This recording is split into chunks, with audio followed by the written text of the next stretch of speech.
Let's talk about mighty xenos beasts, crazed and murderous war machines, and mighty warp-spawned mutants. We'll talk through each faction in Warhammer 40k and their best melee monsters.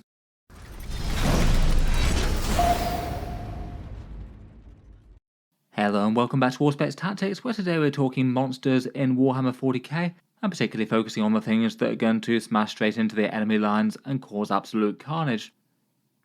I thought that this one could be a kind of fun counterpart to the rating the best gun tanks in 40k video that I did a month or two back, basically looking at the other side of the coin and talking about big stuff that can handle itself in glorious close combat. Generally pretty fun and exciting options, though I feel like certain factions have ones that are far better in terms of gameplay strength versus some others. As with tanks and vehicles, in 10th edition they were changed quite a bit. The high toughness stat means that there's lots of effort to bring these down unless you have the actual right tools for the job. Though actually dedicated melee monsters often tend to have issues moving around terrain in 40k, maybe needing to skirt round ruins to get charges off, and it generally means that they need to have some pretty powerful stats for the cost, being tough enough to be able to tank a bunch of fire before they make combat, and then destructive enough stats to know that they can destroy most things regardless of what they are when they do get into close combat. For this video, I'm going to be a little bit broad brush with what we count as a monster. I'm going to talk through each faction in the game and try and talk about one unit that perhaps best fits the melee monster category, going for the strongest one if there's multiple ones that do so. For this one, I'm not going to limit it just literally to the monster keyword. I'll also talk about some fighty aggressive vehicles, where a few of the dreadnoughts fall into the category quite well, maybe mainly focusing on the things that do melee more so than mixed role things, but in general for each one, I'll talk about what they can do in game and how they tend to fare against the competition in competitive play, and whether or not they're popular picks for their factions. This one's more going to be looking at a whole bunch of fun datasheets though, as opposed to being anything enormously competitively minded.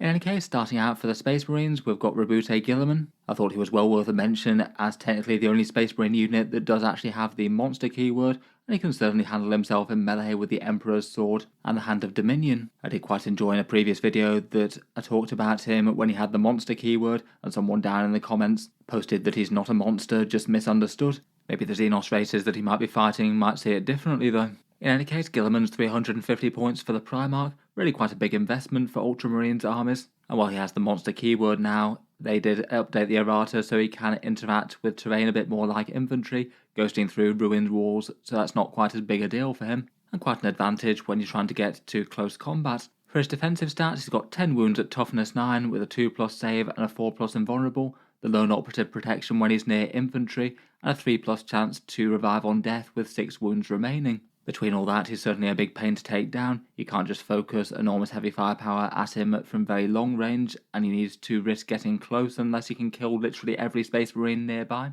Sometimes he likes to run in tag team with a combi weapon lieutenant as well, to make life harder and trigger his lone operative ability. The 3+ revive in death means that opponents might not want to prioritise killing him as much as some other things on the board, but it's still not really all that reliable. The Space Marine player just can't really afford to just throw him into close combat and bank on that resurrection to save him. In any case though, for his personal melee threat, it is very mighty. 7 attacks at strength 14, AP 4 and damage 4 with lethal hits, or a bunch of strength 8 damage 2 sweeps with devastating wounds from the Emperor's Sword. Easily general purpose enough to handle himself against a bunch of foes. And then his Author of the Codex buffing abilities are rather good, either double dipping on Oath of Moment after you've slayed your first target, or reducing command point cost for stratagems for units within 12 inches once per turn, so I guess twice per battle round. And that perhaps became a bit more meaningful now it can apply to things that aren't battle tactics, such as Heroic Intervention or Overwatch. He does a whole load of big things and important datasheet abilities to bring to the table, though currently is kind of rarely seen in any sort of competitive play,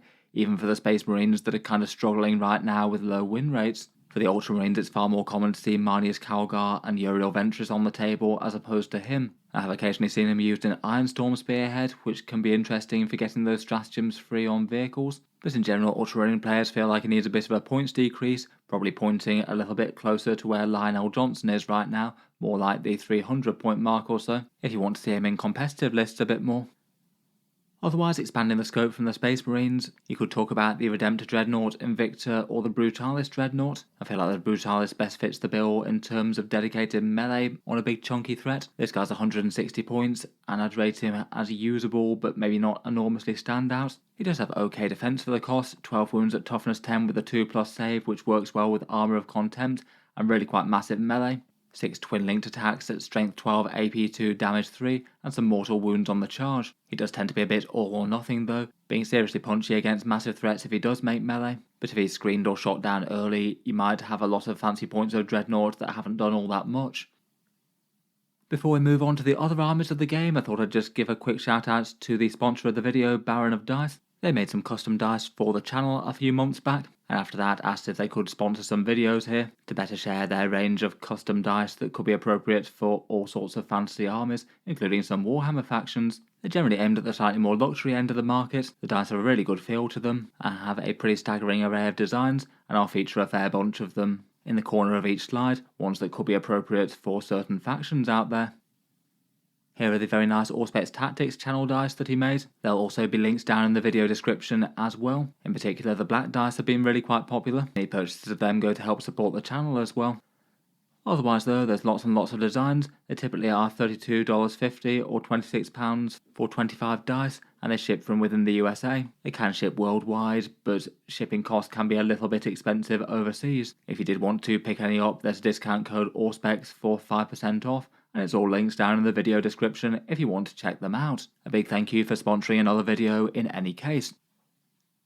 Moving on to the Adeptus Mechanicus though, and there's kind of 3 options to talk about here. You could either go for the Castellan Robots, the Sidonian Dragoons, or Belisarius Call. I feel like for what I'm trying to talk about in the video, the Castellan Robots are easily the single best fit, though admittedly probably the weakest out of the 3 of them, so I'll talk about the Sidonian Dragoons as well in a second. Call, like the Primarchs, does have the monster keyword, but for me doesn't really feel like as much of a dedicated melee threat compared with say Guilliman with all of his might. He can do a bit of damage, but just as much range and melee, and is more there for his buffing abilities. For the chunky Castellan robots though, I feel like they're not enormously far away from being a fairly good unit, but still a bit overcosted at the moment as they've been throughout 10th edition. It's 190 points per 2 robots, not including the Cybernetica Datasmith. Their durability I'd say is okay, 7 wounds at either toughness 9 or toughness 10, with a 2+ save and a 5+ invulnerable, and their ability to reflect a few mortal wounds back at the foe is kind of fun. You can make them a bit tankier in certain detachments as well, such as Stealth from the Radzone Corps and the Canceller Damage one from Cybernetica cohort. When they make melee, they can make a nasty mess of elite infantry, 4 attacks with some twin-linked fists, all at strength 12, AP 2 and damage 3. They can be up to 6 attacks with a Datasmith along, and there's the option for a +1 weapon skill and extra AP in the Conqueror Doctrina in Cybernetica, if they can coordinate a charge with some battle line units nearby. Then they can be pretty fantastically dangerous to enemy heavy hitters. Even in Cohort Cybernetica though, they're often passed up for other vehicle datasheets sadly, and that's when they get their Doctrina Imperatives. Outside of that, when they don't get Doctrina Imperatives, they are still just overcosted for what they do versus other options. The 6-inch movement is a bit of a limiting factor for them as well. They really want to get up close to deal their best damage, but with that kind of movements it means that they can just often get ignored. The Sidonian Dragoons don't really have the same feel as the Castellan robots. They don't really feel like a monster unit as much to me, but if we're going for either monster or vehicle datasheets that hit hard in close combat, they do fit that criteria very well, and just an all-around efficient datasheet, and get on very well with the competitive Skitarii Hunter cohort. They're pretty fast with advance and charge, get some nasty general purpose attacks with their Taser Lances, with the Lance keyword and Anti-Walker 2+, nice enough against both vehicles and infantry. And pretty tough for the points cost as well. 7 wounds at toughness 7 with stealth built in and a 5+ invulnerable save is nice enough. It's really not too uncommon to see units of 3 of them stomping around in Hunter cohorts. With those on the go, they've got a good chance to wipe out most medium-sized units and stack lots of hurt on enemy vehicles as well. And again, even more if you've got the Conqueror Doctrina on the go, with the +1 weapon skill and maybe AP if you're lucky. Moving on, for the Golden Boys, the Adeptus Custodes mainly do big melee threats with infantry in the core codex. For their dedicated melee monster sort of class things, I guess it would be the Contemptor Dreadnoughts. I suppose the Telemon would be another option, but feels a bit more mixed role with its range and melee. Sadly, despite having really quite fun models, the Contemptor Galatus and Contemptor Achilles are rarely seen in competitive play, certainly a bit different to 9th edition. In general, it just tends to be seen that more Custodes infantry, like Wardens with Blade Champions, does a similar sort of role to what they do, but better. For their profiles though, they're both 10 wounds at toughness 9 with a 2+ save. The 175 point Galatus is the tougher of the two, with the 4+ invulnerable and a -1 to wound in melee, which could definitely be a big deal against any sort of volume attacks trying to bring it down. They've got some nice enough generalist weapon profiles, the Achilles having a fairly nice anti-tank profile with 5 attacks at strength 12, AP 2 and damage d6 plus 1 and lance, plus a few mortal wounds as well, and it's more capable about taking down tough stuff, plus you get martial guitar boosts for sustained or lethal hits, potentially going off on a 5+ in shield host or getting extra AP. The Gladiator's Warblade has a bit more of an anti-elite sort of profile, 8 attacks at strength 8, AP 2 and damage 3, nice enough for dealing with things like enemy Terminator equivalents. I still feel that overall they're a bit costly for what they really do, and as with the Castellan robots, only moving 6 inches on these is really quite a big downside on stompy vehicles that want to make close combat. At least compared with some other Custodes things, they aren't enormously tanky per point. Dedicated anti-tank or melter weapons might cut through them a bit quicker than their equivalent in Custodian infantry. That might just be a bit more of an issue for units that need to go around terrain and can't, say, hide in the base of terrain and then charge out of ruins out of it. For the Grey Knights, it kind of has to be their Dread Knights. I went for the Grandmaster Dread Knight out of the two here, as it's just a bit more specced for close combat with the big rerolls. The Grandmaster version costs 210 points, and in reality they are a bit more of a mixed role unit. A heavy side cannon at range is quite nice to deal with enemy heavies, 6 attacks at strength 10, AP 2 and damage 3, plus a big 2d6 auto hits from its incinerator. In melee, they often tend to take a Nemesis Great Hammer. That one gets 5 attacks at weapon skill 3+, strength 14, AP 3 and a big damage d6 plus 1, and then once per battle round he gets to reroll all hits, wounds and damage if you happen to be attacking enemy monsters and vehicles. For Grey Knights who don't have an enormous amount of things that are absolutely great against big tough stuff, this one's really quite an interesting option. It means that against, say, a 3+ save repulsor or something like that, you'd average around about 17 wounds if you can get this guy in, which is a threat that most tanks and vehicles just won't be able to ignore. Its durability isn't awful, but also isn't really standout. It does have kind of low toughness and costs a lot of points, even if the saves are very good, but does have options to get close, such as the Grey Knight's teleport shenanigans, and potentially the +1 to charge if you're feeling like a bit of a risky longer charge. Maybe using rapid ingress, or using the Sigil of Exigence to rescue him from a bit of enemy fire on the front line potentially. Otherwise, for big stompy fighty things, I guess to be the regular Dread Knights, they don't get the same melee rerolls as the Grandmaster, but they do get a really big advance and charge, so their threat range and delivery to close combat is a bit better. For the Sisters of Battle, they've got a couple of small vehicle units that can deal good melee damage. I feel like it'd be between the Penitent Engines and Mortifiers versus Val and her Paragon suits. I'd say out of the two, Val and the Paragon suits feel like a bit more of a mixed threat, particularly with how ridiculously dangerous those multi-melters can be at range. Penitent Engines do seem to get a bit of competitive play from time to time. I'd argue perhaps a little bit pricey for what they do at 75 points. They're a bit more on the fragile side of things. 5 wounds at toughness 6 with a 4+ save isn't crazy, but they do get a 5+ feel no pain. They're still maybe in a slightly awkward place where quite a lot of common profiles can deal some good damage to them. The damage can be kind of spectacular though. They basically get to advance, shoot and charge between their special rule and the assault keyword. Even the shooting does have the potential to clear out quite a lot of chaff.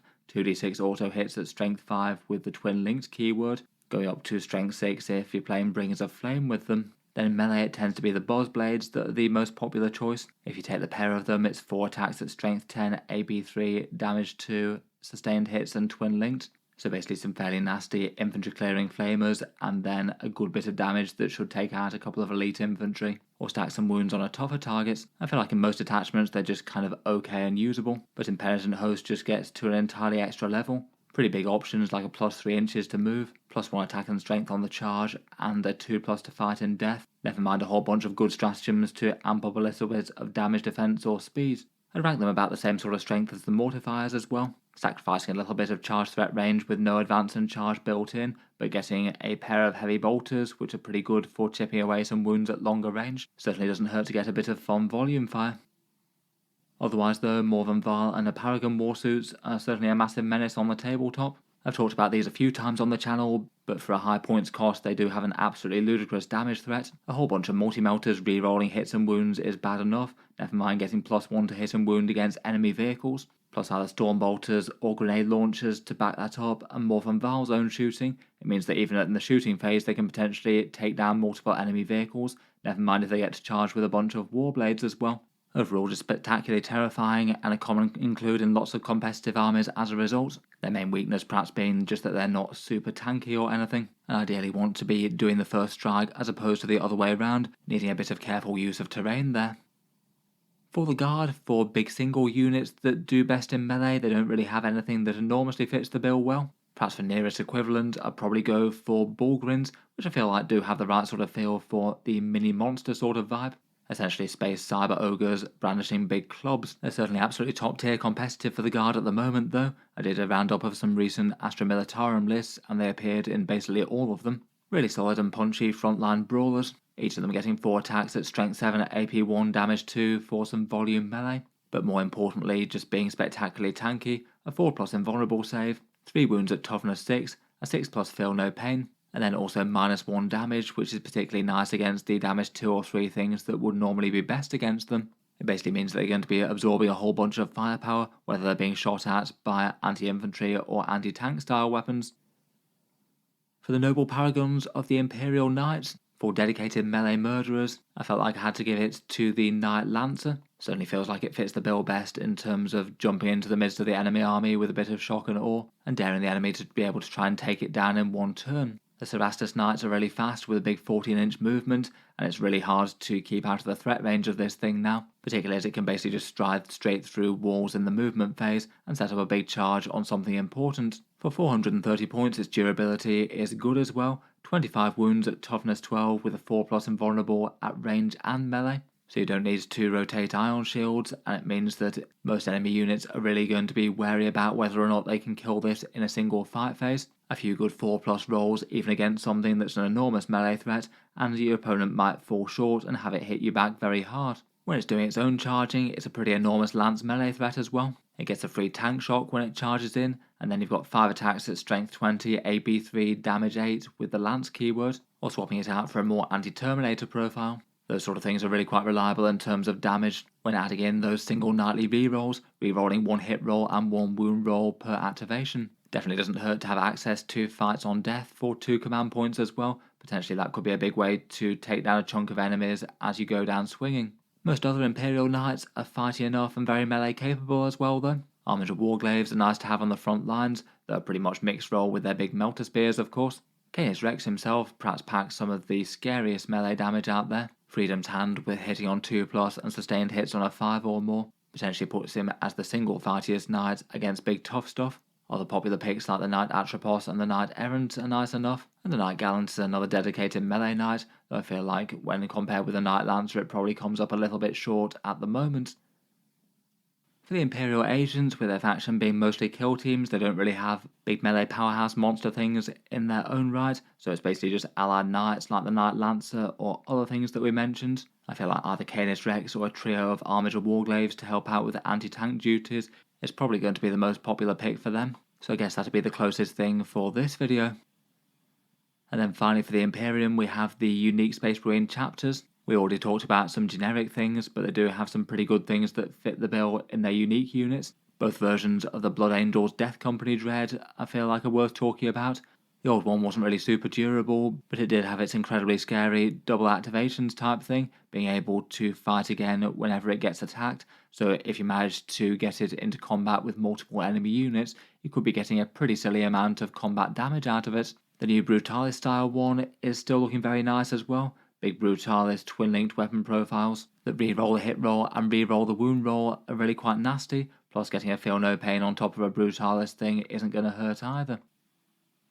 Otherwise for the Dark Angels, like the Ultramarines, they also have a Primarch with the monster keyword. Lionel Johnson at 300 points seems to be a choice that does crop up in the occasional competitive list, even if he's not an auto-include or anything. Some armies can just have a lot of problems playing against him. The same sort of Primarch class stat line as Guilliman. Loads of melee damage, but the big thing that he has is the fights first keyword. And between that and Lone Operative, it just means that he can be a really thorny problem for certain melee armies to try and deal with. Charging him directly means that a lot of your squad or unit might well get cut down first. He'll likely be hanging around next to some durable infantry, maybe Deathwing Knights, and that means you won't be able to shoot him at longer range, and even if you do, damage can be really quite swingy with a big 3+ invulnerable save. I'd raise his choice of buffing rule as a fair bit less useful than Guilliman's. but seemingly given the points disparity and also the fights first, it does have more people looking at him to put in competitive armies than the Primarch of the Ultramarines. Besides that, the Black Templars don't really have their own monster-style things as unique picks. The Emperor's Champion and High Marshal Helbrecht are very scary in melee, but they're certainly infantry.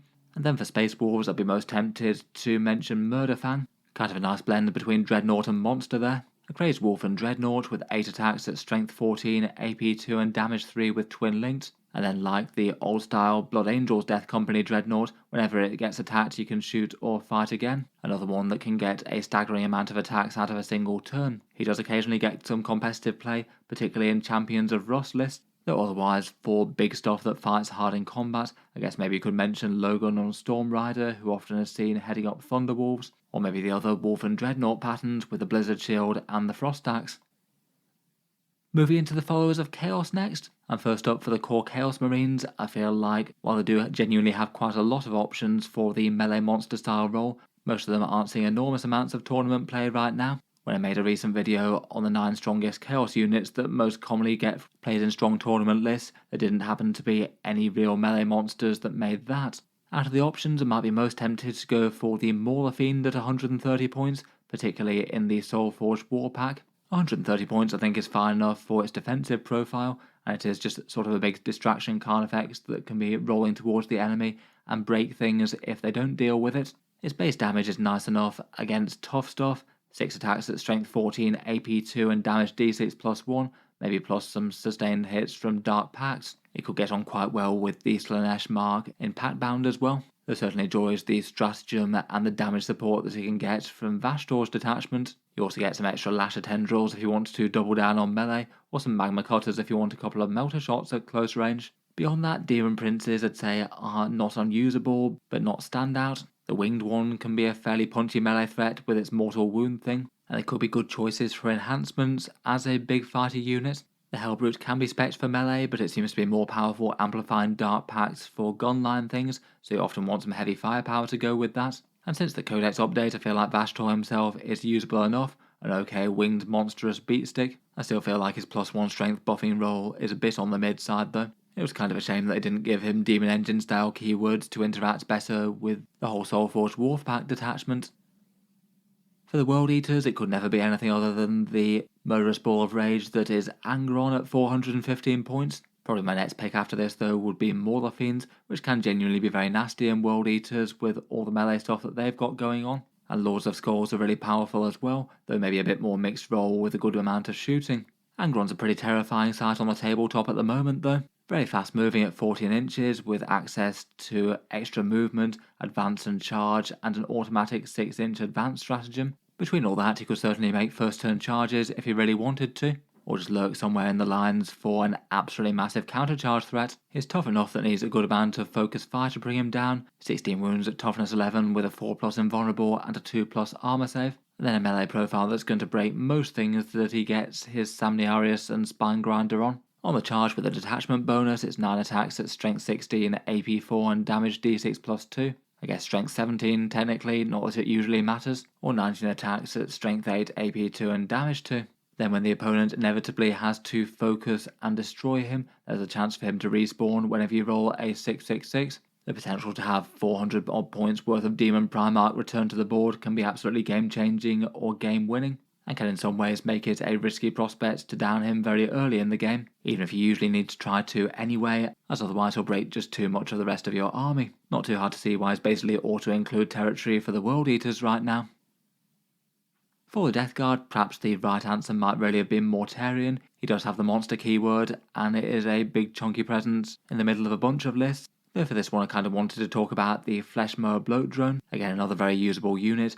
A slightly smaller and faster demon engine that can mow down enemy infantry with its grisly lawnmower blade. It's not the only way to field them, a lot of people like the Plague Spitters as the other option. I feel like the Fleshmower has enough damage to justify itself though. They can hover forward 10 inches, which can be handy enough for getting Auras of Contagion up the board nice and early, and then it attacks with a big 10 attacks at strength 7, AP 1 and damage 2, which doesn't really sound all that impressive, but it gets amped up by lethal hits to help it against tough stuff, an extra AP -1 from Contagions usually, unless you go for the -1 to hit, and also an extra -1 toughness as well, so your wounds toughness 4 things on a 2+, and it helps against some other mid toughness things too. I feel like it's solid enough for its 90 points, quite a nice annoying nuisance threat to skirmish over the mid-board objectives and act as a trading unit. It can certainly cut down a good bunch of enemy lighter infantry and potentially chip away at bigger stuff or things that were injured that just need a little bit more damage to finish them off. For the actual more monster style units, Mortarian's definitely very usable, not anywhere near as much damage as is Brothers Magnus and Angron, but has a bit of range threat and still a bit of damage with silence, plus ignores modifiers, can be quite big against some armies. I could have equally happily talked about him for the mention.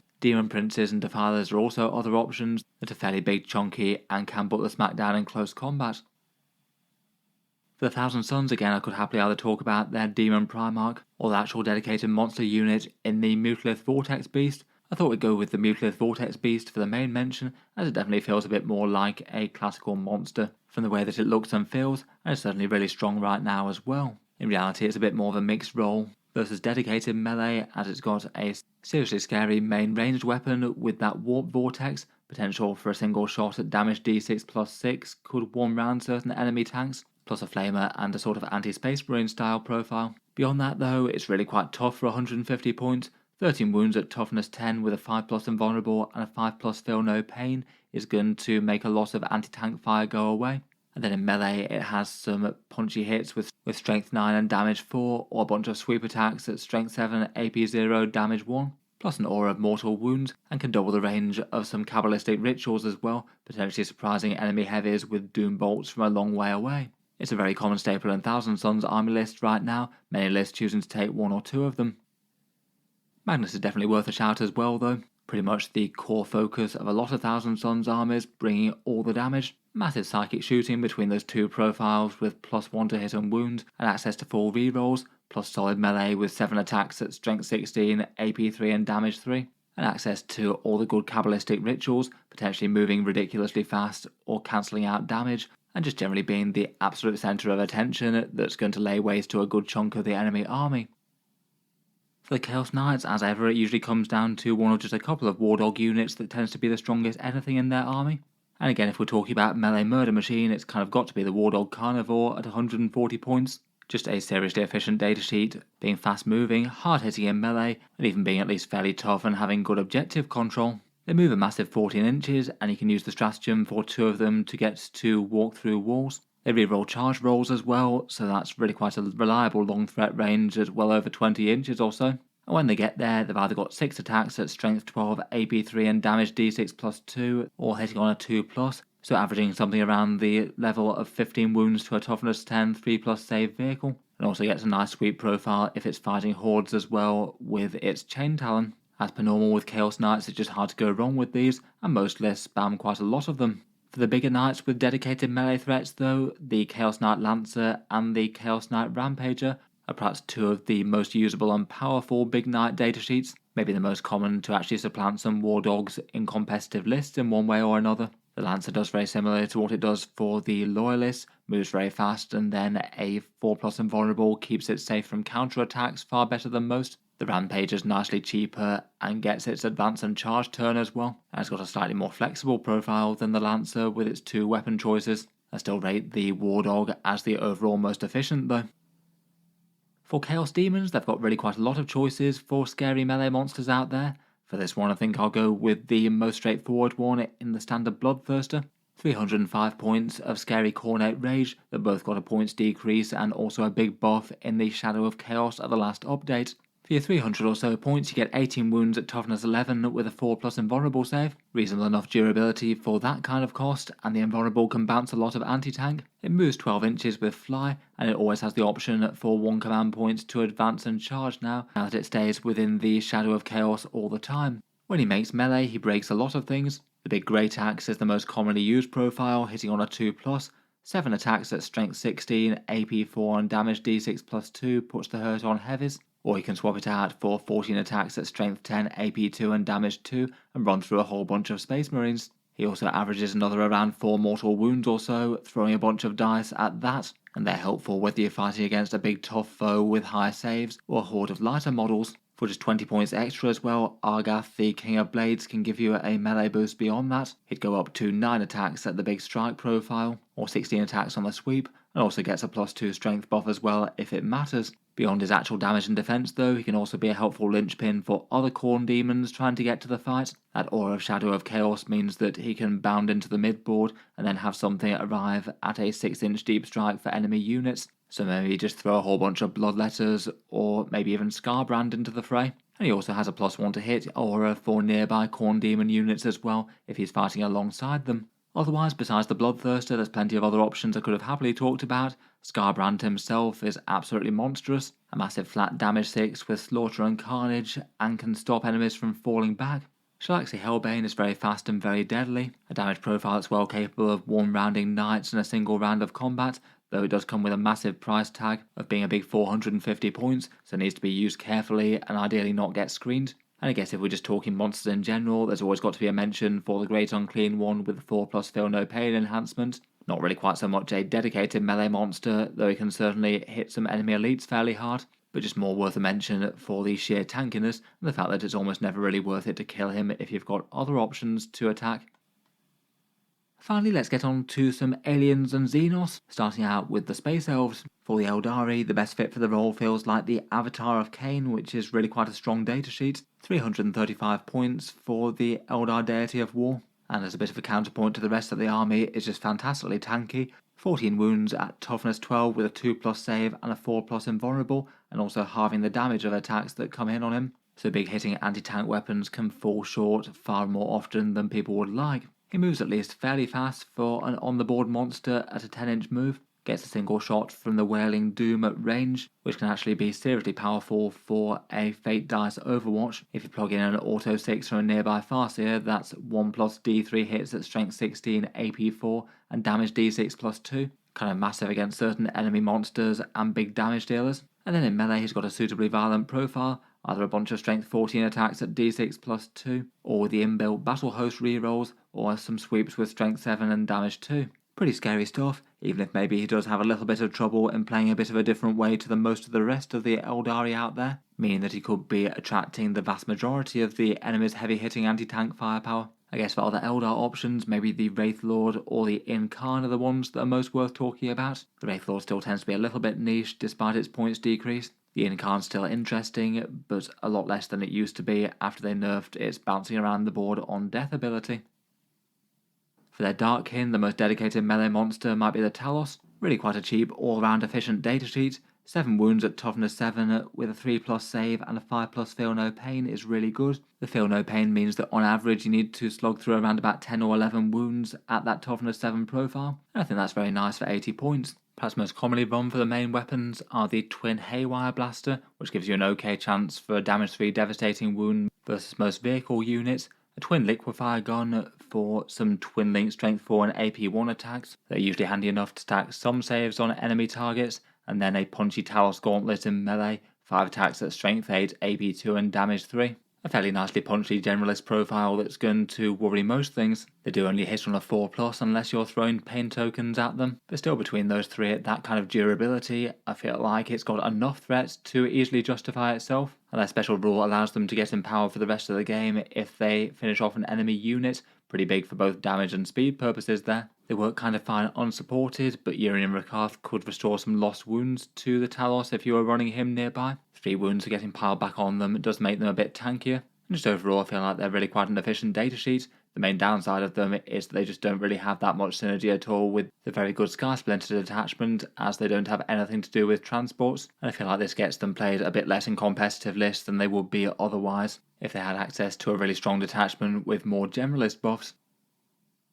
Moving on, we've got the Tyranids, which as ever are absolutely overflowing with monster datasheets. If we're going down the strictly melee monster style route, maybe the 2 biggest competitors for that role could be the Auspex versus Old One Eye, both of which are kind of rated at least fairly even in power, though neither of them exactly being auto-includes in competitive armies. The Auspex has just been nice, easy, big stats since the start of 10th edition, 125 points for a toughness 11 and 14 wound monster. That's at least going to require some pretty dedicated anti-tank focus fire there. And then when it gets to melee, it's got a surprising amount of attacks. 4 attacks at strength 14, AP 2 and damage D6 +1, and then another 14 attacks at strength 7, AP 1 and damage 2 to chase it down. You also get a bonus precision attack with its grasping tongue, plus some battle shock. I feel like they're really going to be a particularly terrible choice as an alright frontline brawler, but a lot of chunky monster armies often tend to go for other things for the similar sort of role. Maybe Maleceptors for a little bit more of a mixed range and melee type threat, plus their great invulnerable save, or even Norn Emissaries, which is seeming to get more play in competitive lists these days. Maybe for the biggest dedicated melee competitor it has, Old One Eye is 140 points. He's the big regenerating Carnifex, with a similar kind of profile but a built-in 5+ feel no pain, so again his personal durability is fairly good, and when he gets to combat he can either strike or sweep, the strike mode being strength 14, AP 3 and damage d6 plus 1, or a whole bunch of strength 6, AP 1, damage 1 attacks. Ideally he wants to be leading a Carnifex brood, where I feel like the actual Carnifexes are far weaker than he is personally, but he allows the entire units to re-roll the hit roll, including his own profile if he's leading one, and overall that does make them worth it, I think. Otherwise, beyond just dedicated melee stuff, Tyranids have got massive amounts of monsters in general. Just for some of the more competitive and strong ones, the Hive Tyrant and Winged one both are great with their free stratagems that they give, plus the Hive Tyrant's lethal hits and assault can really help out with things like Exocrine Fire. The Neurotyrant is often a staple floating around in the backfield, doing the Shadow in the Warp buff, plus also having a nice torrent attack and occasionally leading Zoanthropes for some nasty anti-tank firepower with effectively big guns never tire. The Maleceptor, as mentioned, is a nice frontline generalist with a good invulnerable save. The Norn Emissary is seeing quite a lot more play since the Synapse buff and its strength in melee went up to strength 10. I feel like that tips the balance a bit of people feeling whether or not it's a good deal. The Trigon and Morlock can both be nice, particularly in Vanguard Onslaught. Their shenanigans to come on or off the board are pretty nice, plus the Trigon and Rapid Ingress is fun. And then if we're expanding it to ranged monsters, the Exocrine and Tyrannifex are both competitive staples right now. Definitely not melee monsters as we've mainly been focusing on, but both really strong monster datasheets in their own right. The Genestealer Cults are one of the armies that don't really have a particularly great analogue. I guess for single monster or vehicle style datasheet that does most in melee, I guess it'd be the Goliath Rock Grinder, though they're maybe not the most commonly run competitive datasheets, and they're very much mixed role, doing a bit of transporting, a bit of shooting, and a bit of melee, with those Drill Dozer blades with 8 attacks at strength 10, AP 2 and damage 2. They're also not really enormously tough for the cost for a vehicle that wants to be trying to make combat. I guess otherwise, for mini-monsters, you could talk about Patriarchs or Aberrants, both of which I think can be useful in the right army list, though maybe aren't seen as competitive stars of the Codex right now. Even more so than the Genestealer Cults, the Leagues of Votann just feel like they don't really have a great fit for this sort of brawly monster sort of unit. I wonder if this might partly be due to not having the second half of their range coming out yet, which most people are expecting to drop sometime in 10th edition. I feel like something like a great big stompy robot or big walker mech will fit in great alongside the rest of their current range, and I feel like would be odds on to see something like that. I guess we'll see what Games Workshop comes out with on that front for them. For the Necrons, I think this one had to be taken by the Catan Shard of the Nightbringer. The splinter of the Necron deity of death is always an enormous force to be reckoned with on the tabletop. 295 points for the single most fighty Catan in close combat. He did go up in points a fair bit since the Codex came out, though it still seems that he's been played an awful lot in competitive Necron lists. The Katana still gets enormous durability, 12 wounds at toughness 11 with a 4+ invulnerable, and then a 5+ feel no pain and half damage. Between those two, the majority of things that overcome the toughness and invulnerable save will just melt away anyway, and then when he inevitably takes some damage but isn't quite destroyed, he'll start to pile those very tough wounds back on with reanimation protocols.